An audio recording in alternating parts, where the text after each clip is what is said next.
finished my MS in gynecology from Mumbai, and at that time a question really used to bug me. Taru, what next? You spent almost a decade learning all those skills of surgery, so now what do you want to do with it? I belong to Mumbai, but I really didn't want to hang around in Mumbai anymore. Why? Because I had seen every single nook and corner of Mumbai super saturated with doctors. I used to think, why not go to places of India which need me much more than Mumbai did? I thought, why not go rural? Go to the vast expanse of the rural areas in my country which are struggling to reach a doctor. But where? How? Just when I was thinking of this, I learned of a project in Bihar. Bihar, the place that not only had one of the worst health indicators in the country, but also a very notorious image attached to it.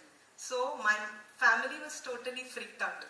And one of my teachers even said to me, Taru, go anywhere you want, but don't go to Bihar. Because in Bihar, only 3 things happen. Either you get raped, or you get murdered, or you get abducted. But I knew times had changed, and I decided not to focus on the stereotypes. So I signed up for it. And today, I live to show that none of that ever happened. In fact, a lot of good happened to Bihar and to me. And today I'm here to share that amazing journey with you. I went to Bihar through 2 NGOs, Doctors for You and Care India. I was sent to the district hospital of Motihari, also known as East Champaran. All of you may remember it as the place of Gandhiji's first Indian Satyagraha, the Neel Satyagraha. My job was to train the doctors there in cesarean surgery. I had been warned beforehand that Taru, it is one of the worst district hospitals of Bihar, you are going to have a tough time. But I was not prepared for what I was about to see next. The day I entered the district hospital, just outside the labor room, I saw women urinating. Just outside the window, there was heaps of biomedical waste with needles jutting out of syringes, placenta lying here and there, blood-stained clothes emanating foul odor. As I went inside the labor room, I saw a woman delivering a mother with bare hands. To dry the newborn baby, a piece of the sari that the mother was wearing was torn. To wrap the baby, a petticoat was split into 2 halves. My shock reached the limit when I saw the woman suture the mother's vaginal tear with a simple sui dhaga. My shock, I couldn't believe what I was watching, and this was one of the biggest district hospital of the district where women from across the villages were supposed to be referred. And then I realized that woman was not a doctor, not even a nurse. She was a sweeper. When I looked around, I did not find most of the instruments there, most of the medicines were absent, and baby incubators defunct. As for the nurses, their skills were so poor that many of them did not even know how to check blood pressure. But what concerned me the most was that the ones who were really supposed to manage the maternity system, doctors, they were missing. The nurses stopped my search for them by saying, "They don't come, madam, we only manage everything. If there is need of a cesarean, we call them." The operation theatre was a spectacle in itself. There was, please move this slide, there was years of dust on the walls, and doctors operated with these civilian clothes and shoes with at least half a dozen people watching the surgery. You can see here the OT Babu operating with the clerks and the mother-in-law watching the cesarean surgery.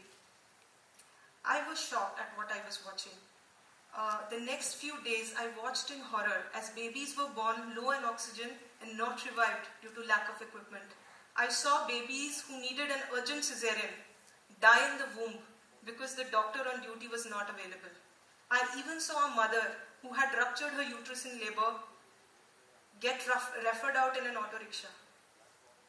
Watching all this was traumatic, the kind of apathy and neglect. Every evening I returned home crying. I really felt so desperate and hopeless, and I really wanted to leave. I had not signed up for this. And I decided to pack my bags.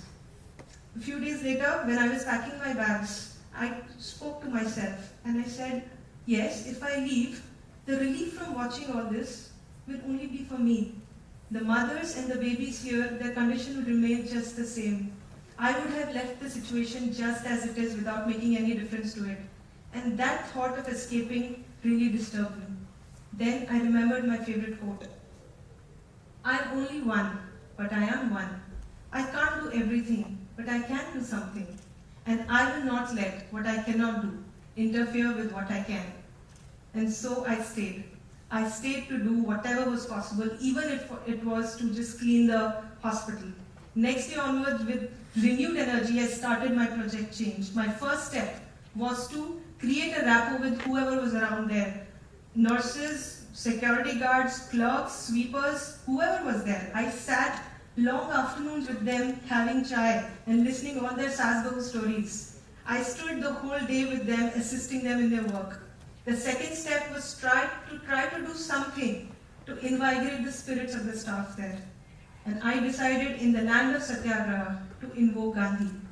We decided to start our project change by a day of cleaning the operation theatre. I decided to call it Shramdan. Donation of one's labor for the sake of a higher common good. A few of us next morning got together, pulled up our jeans, wore gloves, had some jhadus and detergent and cleaned every single corner of the operation theatre clean. And next morning I saw the OT assistant, Dhannoji. He was painting the OT table with fresh white paint purchased from his own pocket. He said to me, "Madam, if a doctor can come to Mumbai and sweep the floors with us, why can't I do this for my hospital?" My hospital. The sense of ownership, the sense of responsibility that had gone away had started to come back. A few days later, a mother was delivered by an untrained ward attendant in the labor room, causing the uterus to be pulled out of the vagina. Freaked out at what they had done, they came running to me, and when I went there, I saw the ward attendant standing with the uterus in her hand, and the mother in a pool of blood. I immediately put the uterus inside, and my hand went inside the vagina up to the level of my forearms. And with the other hand, I tried to compress the uterus to stop bleeding. The mother obviously was in a lot of pain, and she started to kick me, and the relative who was standing beside got so horrified at seeing what was going on, she started to pull me away from the patient. It was like a tug of war between me, the patient, and the relative, but I could not let her go. And in that drama, there was a dog that was trying to get to the placenta in the bucket between my legs. I was standing there for 45 minutes in this crooked position, and my hands had started to go limp. Finally, after about 50 minutes, the uterus contracted and the bleeding stopped. In the absence of the on-duty doctor, in the absence of medicines, with just my 2 hands, I had saved not just the mother, but careers of many. That day turned the tide in my favor. And next day onwards, I had everyone coming up to me, "Madam, what can we do for you? We want to give you support." And I realized, when I established my competency, when I showed my intentions, I started getting the cooperation. And then we started laying change brick by brick. The first thing we did was to do lots of trainings, skill trainings for nurses, in which they really eagerly participated in. We made revision posters for them. And stuck them wherever they sat. So that, this is Geetika, who was there with me in every step of the presentation, of the work there. We stuck revision posters for them wherever they sat so that they could keep revising what we did. Next slide. These are the revision posters. Next slide. So the dirty old petticoat and the rugs of cloths that were used in the childbirth were replaced by the fresh sanitary cotton pads that we taught them to make. This is Vijay Jha, the hospital manager. He was a very energetic and inspired man. The only thing that he lacked was some support and direction. And as soon as he started getting that from us, he started doing change at full speed. And because of that, we got every drug and instrument that we needed in the labor room. Then we opened the storeroom of the hospital and saw dozens of OT scrubs and clothes lying there unutilized. I was almost angry to see we had everything, and yet no doctor, no hospital manager had cared to check what was there and utilize it. We just shifted it to where it belonged, the operation theatre. But convincing people that operation theatre was different from a random room was very difficult. That you couldn't just walk into an operation theatre with these shoes and watch a surgery. So our next weapon of change was these Bata slippers that we bought, and we stood at the gate of the OT for the next few days, not allowing anyone to go inside without these slippers and cap and mask. Slowly the concept of isolation came in, and a day came when everyone, the staff and the doctors, wore proper OT scrubs and did a cesarean surgery. So the operation theatre that was once like this, in a matter of just 3 to 4 months, had become like this. This was such a big deal for this place that it even got published in the next day's newspaper. As I was seeing this rapid pace of change, I realized the importance of those afternoon chais, the importance of Shramdan. I realized the importance of being one with people, of shredding your shroud of qualification and helping people see value and pride in their work. There could be two approaches, either to point fingers, which distances people, or to join them and demonstrate a higher behavior, which can inspire people into their better selves. It is often said that when you really want something with all your heart, the universe conspires to make it happen. And the universe conspired by sending Motihari, a very dynamic, young and dedicated, committed collector, Mr. Jitendra Srivastav. We presented our work and efforts in the hospital to him, and he immediately took charge. He started doing midnight inspections of the hospital, which sent a wave of being watched across the hospital. Responsibility, accountability, duty, words the system had forgotten had come back. And he cleared a lot of administrative blocks. He got toilets constructed, wards were refurnished, OT was remade, and in a matter of just 6 months, people said what had not moved in decades had moved in just 6 months. And the hospital staff, the NGO people, and the collector, everyone came together to script a beautiful story of transformation. In 2016, Government of India announced a Kayakalp Award, a country-wide competition of district hospitals, in which district hospital with the best hygiene and sanitation in each state was to get the award. And guess who won the award in Bihar? Motihari District Hospital. The worst had become the best in just under 1 year. It was a moment of deep catharsis for me.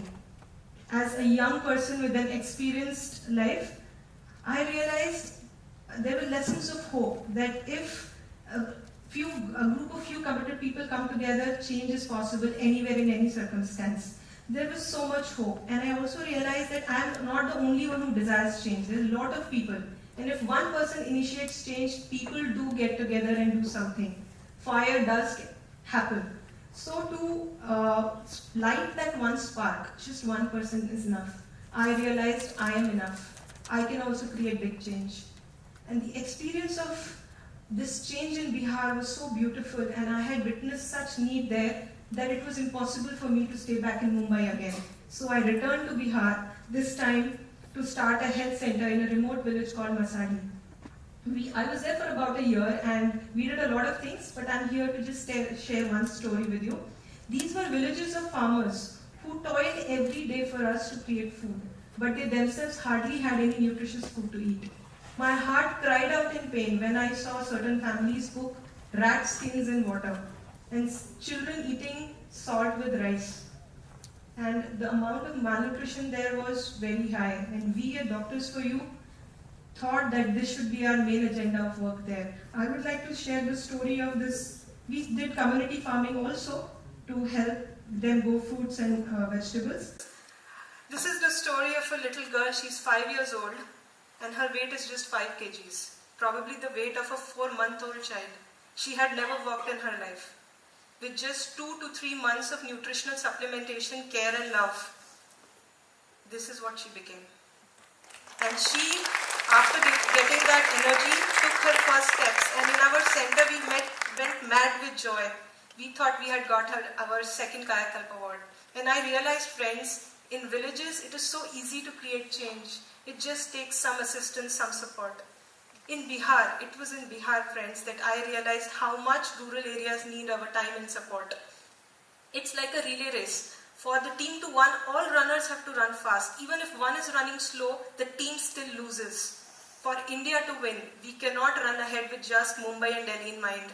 Rural areas have to be taken along.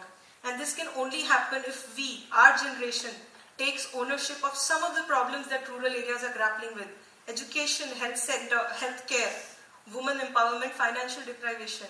If we give our skills, our time to the rural areas, I believe even 1 year from all of us can add up to create something significant.